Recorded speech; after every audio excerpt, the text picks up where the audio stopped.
Hello friend, एक बार फिर से राम राम सारा ने। तो मैं रश्मि मलिक यूपी शामली से आप लोगों का एक बार फिर से बहुत बहुत स्वागत करती हूँ आपके अपने यूट्यूब चैनल परी ब्लॉग में।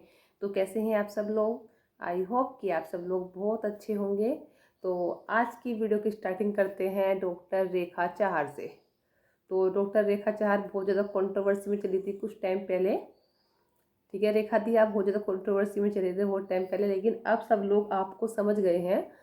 50% लोग आपके सपोर्ट में आ गए हैं, क्योंकि आदमी को ना सिर्फ एक तरफ की रियलिटी पता होती है कि एक बंदा क्या बोल रहा है, लेकिन दूसरा बंदा किस प्रेशर में बोल रहा है, किस लिए बोल रहा है, उसके ऊपर क्या बीत रही है, ये लोगों को पता ही नहीं चलता।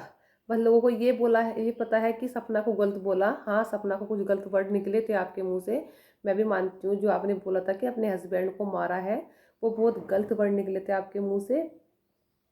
लेकिन आप पर क्या बीत रही है ना, वो भी पता है कि आप किस कंडीशन से गुजर रहे हो। मतलब पिछले 3 साल से लगातार आपका जो केस चल रहा है, 3 साल से इस उम्मीद में रहना कि अब अच्छा होगा, अब अच्छा होगा। और जो लोग बोलते हैं ना कि सास ससुर से माफ़ी मांगो, सास ससुर से माफ़ी मांगो, उनके पैरों में गिर के माफ़ी मांगो।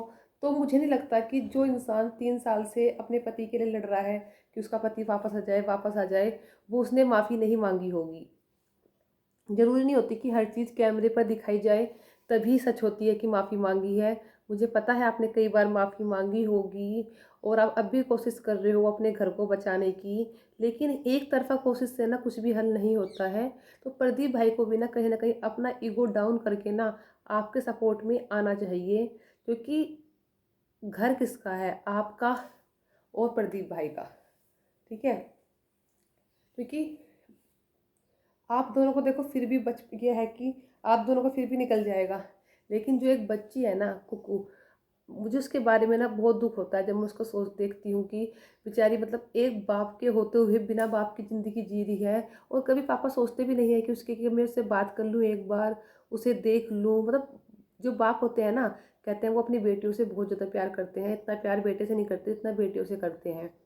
लेकिन वो कैसा बाप है ना, मतलब कभी कभी मेरे मुँह से गलत वर्ड निकल जाता है उनके लिए। कैसे है मतलब अपने बच्चे को एक, चलो वाइफ से गलती हो गई, मानती हूँ कि रेखा दी से गलती हो गई होगी, लेकिन इस बच्ची से क्या गलती हुई है? छोटी सी बच्ची जो है, इससे क्या गलती हुई है?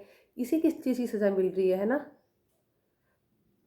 रेखा दी से नहीं बोलना मत बोलो, लेकिन बच्ची से तो बोल सकते हैं ना। बच्ची को तो हर किसी का प्यार मिलना चाहिए ना। बच्ची किस चीज़ की सज़ा भुगत रही है? एक छोटी सी बच्ची सिर्फ ये जानती है कि मेरे पापा मम्मा की फ़ोटो रखी है ऊपर सेब के ऊपर, अलमारी के ऊपर, तो बस वही मेरे पापा है ना। अदरवाइज़ क्या कभी प्रदीप भाई का जी नहीं करता मिलने का?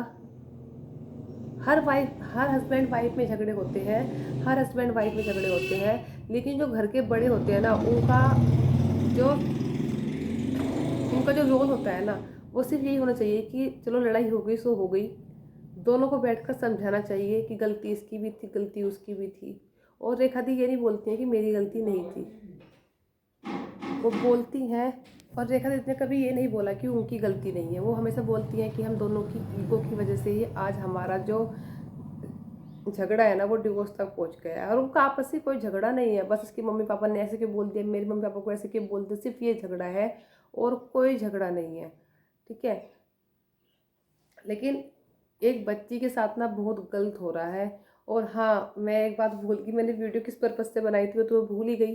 तो हाँ, कल रेखा दीदी की जब लाइव में आई थी, लाइव में, तो उन्होंने लाइव में एक बात बोली थी कि मैं दोबारा शादी करूँगी, क्योंकि हमारे गांव वाले बोल रहे थे कि गांव में शादी नहीं की इसलिए ये सब कुछ हुआ, गांव वालों को नहीं खिलाया। तो पता है रेखा दी उसके, पता नहीं उसका लोग क्या मतलब निकालने लगे कि अब तो ये दोबारा दूसरी शादी करेगी। बस प्रदीप से तो इसका मन भर गया, इसे पता चल गया कि प्रदीप तो इसे डिवोर्स देकर ही रहेगा। तो ये तो इस तरह के कमेंट मेरी मेरी वीडियो पे आने लगे आपकी वीडियो को छोड़कर। अरे भाई, उन्होंने ये नहीं कहा कि मैं प्रदीप से शादी नहीं करूँ, मैं दूसरी शादी किसी और से करूँगी। उन्होंने ये कहा है कि जल्दी जब हमारा पैचअप हो जाएगा तो मैं प्रदीप के साथ दोबारा शादी करूँगी, वो शादी भी, और वो शादी गाँव में करूँगी, क्योंकि गाँव वाले कहते हैं कि हमें शादी में नहीं बुलाया था और हमें नहीं खाना वाना खिलाया था, तो इसलिए मैं शादी दूसरी शादी ना गांव में करूंगी। उन्होंने ये बोला था, ये नहीं बोला था कि मैं दूसरी शादी करूंगी। अगर उनके मन में ऐसा कुछ होता है दूसरी शादी करूंगी, तो वो क्यों 3 साल अपने वेस्ट करती है एक आदमी के पीछे। अगर वो बंदी 3 साल से एक आदमी के पीछे लगी है कि मुझे डिवोर्स नहीं लेना, मुझे डिवोर्स नहीं लेना, तो वो इसलिए लगी है कि उसे प्रदीप भाई के साथ पैचअप करना है, किसी और के साथ शादी नहीं करनी है, उनको प्रदीप भाई के साथ ही शादी करनी है दोबारा से। ठीक है, पता नहीं कुछ भी सोच लेते हो, कुछ भी बना लेते हो, बस बनाने से मतलब है ना, कुछ भी बोल दो, कुछ भी कर लो। बहुत ज़्यादा मैं सोच सोच के ना मुझे कभी कभी तो हंसी आती है कि कैसे बोल देते हो, क्या कर लेते हो। और हाँ, मेरे पास जिस कमेंट आया था ना दीदी, मैं इंस्टाग्राम यूज नहीं करती हूँ लेकिन मैं इसके थ्रू आपको बता देती हूँ। उन्होंने जो बोला था ना, उन्होंने सिर्फ यही बोला था कि मतलब कि वो आपकी फैमिली, जो मायके वाली फैमिली है, उसके बारे में सब कुछ जानते हैं कि आपका बैकग्राउंड कैसा है, अच्छा नहीं है, उन्होंने ऐसा बोला था। और ये भी बोला था कि आपने वो जो बात आई थी ना कि आपने अपने हस्बैंड के ऊपर हाथ उठाया था इतने सारे लोगों के सामने उनके ऑफिस में जाकर, तो वो वाली बात ही बोलती कि आप खुद सोचो कि अगर कोई हस्बैंड के ऊपर की कोई वाइफ हाथ उठा देती है तो कैसा फील होता होगा इतनी सारी पब्लिक के सामने। तो यही बात बोली थी उन्होंने। देखो, मुझे लगता कि आप बोलते हो कि मैंने ऐसा कुछ नहीं किया था, वो झूठी अफवाही फैलाई जा रही हैं और कुछ नहीं। ठीक है। और मुझे एक बात वो लगती है कि आप दोनों की जो लड़ाई है ना, वो इतनी बड़ी लड़ाई नहीं है। अगर आप दोनों आपस में देखो, एक बात बड़ों की कहावत है, बड़े लोग कहते हैं कि जो हस्बैंड वाइफ की लड़ाई होती है ना, उसको कोई भी नहीं सुलझा सकता, कोई भी, जब तक खुद हस्बैंड वाइफ ना चाहे। अगर आप दोनों आपस में बैठ के ना कुछ टाइम भी बिता लेना, अपने 1 आध घंटा भी, तो शायद आप लोगों का जो मिसअंडरस्टैंडिंग है, जो भी आप लोगों का लड़ाई झगड़ा है, वो आपका पैचअप हो जाएगा शायद। क्योंकि अगर आप एक कोर्ट कचहरी चक्कर ना काट के ना आपस में ही बात को सुलझा लेना, तो वो आपका पैचअप हो जाएगा। मुझे लगता है इतनी बड़ी बात है। अगर वाइफ ने 10 आदमियों के सामने कुछ कह भी दिया, तो देखो जो वाइफ है उसके सींग तो लग नहीं रहे कि वो बिना बात जाके अपने पति के मारेगी। कुछ ना कुछ बात हुई होगी, कुछ ना कुछ बुरी लगी होगी बात, जब भी तो बोली होगी।